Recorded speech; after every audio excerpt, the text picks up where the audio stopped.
everyone, today I'm going to show you how to fix smart TV Wi-Fi disconnection issues.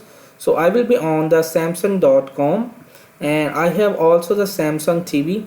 So these are the 7 of like problems.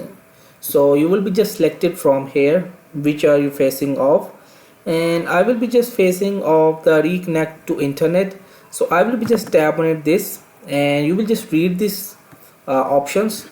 So you will be just after factory reset, all your TV's settings will be as, and you will need to reconnect to the internet. So please use these followings.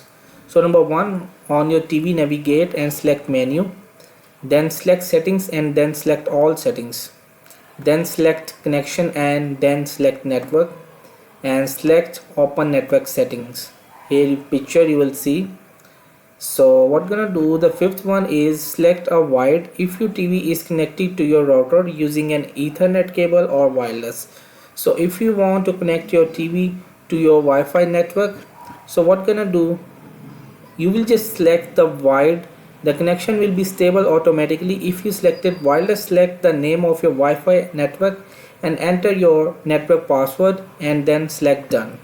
So once connected to the internet, select OK. So in this way you will just fix the smart TV Wi-Fi disconnection issues. So hope this video helped you. Please don't forget to like and subscribe and get notified for more videos.